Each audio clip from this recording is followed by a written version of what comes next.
Today we are at Pike Place Market to enjoy the food, drink and sights of Seattle. The 9 acres of Pike Place Market contain 5 social service programs, over 200 independently owned shops and restaurants, 160 plus craftspeople, over 70 farmers, 60 plus permitted buskers, over 450 residents in the on-site affordable housing, and 1 foundation. It is a tourist hotspot, but the vast selection and quality of the products on offer make it stand head and shoulders above your usual touristy areas. The market is open 7 days a week, 363 days a year, and is only closed on Thanksgiving and on Christmas Day. Opening times of vendors will vary, but the majority of the market is active between 9 AM and 5 PM. If visiting, make time to explore and make sure you check out all the nooks and crannies. When I first arrived, I assumed everything was on one floor, but there are multiple floors and areas to investigate. If you think you might be overwhelmed by the choice on offer, you can also book a tour guide to take you around the best of the market. We had read a lot online and had a good idea about what we wanted to see and try out, but there were still many surprises to be found. We got here pretty early on a Saturday morning before the crowds came in and got to enjoy a quiet stroll through the market and scope out the spots we wanted to try out.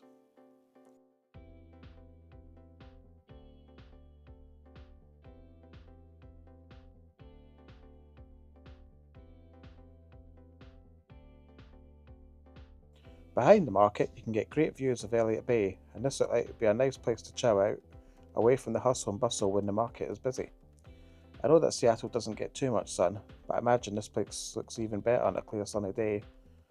The flowers here are so bright and cheery too, even on an overcast day. Our first food purchases were at Bagel Bop and at the Daily Dozen Donut Company.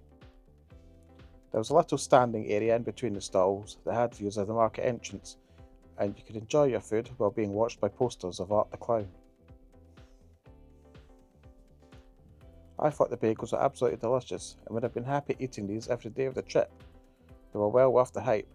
Their sign proclaimed they were the best bagels in Seattle, and I found it very hard to argue with them. The donuts took the part, and yeah, they were nice, but they didn't blow me away. I'm glad I tried them, but I'm not in a rush for any more.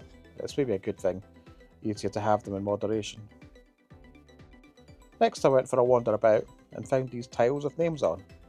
It ends up in 1985 there was a donation drive to replace the floor tiles of the market, and now, coming up to 30 years later, they're becoming damaged, and you can donate now to have your name on a replacement tile. I also found this bizarre attraction that you could pop some coins into a box and then take a look at the world's biggest shoes. I then headed back up to the main area, and I appreciate that there's a ramp here for accessibility, but I will warn you to be careful on it on a wet day as it becomes very slippery.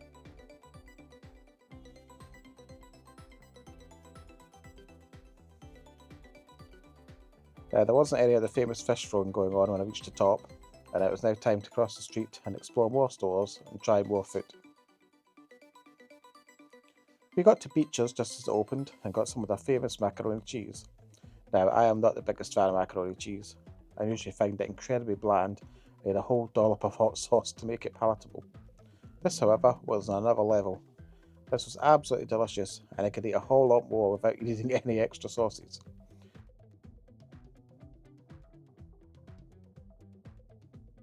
Now here I thought was a bit sad. I found what I thought was a nice area to sit outside the main market, but all of the folding seats had been bolted with warnings not to hang about there. There seemed to be a proper clampdown in sitting around this area.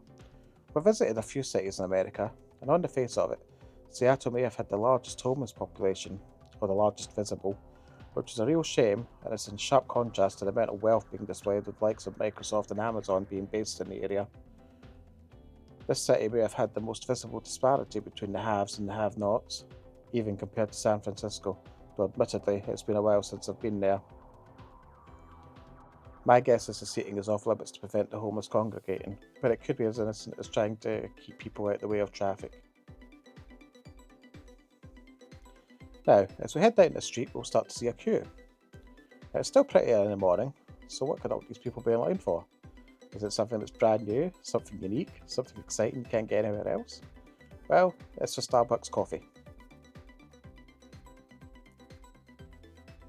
What makes this location special is that it's the original Starbucks. They do have a specialty blend only available at that store. But maybe it's because I'm not much of a coffee drinker, but I was surprised how busy this was, and this line kept getting longer and longer throughout the day. We instead joined a smaller queue for pierogi, and he tempted me in with the limited edition cheeseburger pierogi. We also picked up a pierogi dog toy to bring home with us, though I think he would have preferred that we brought back the real thing.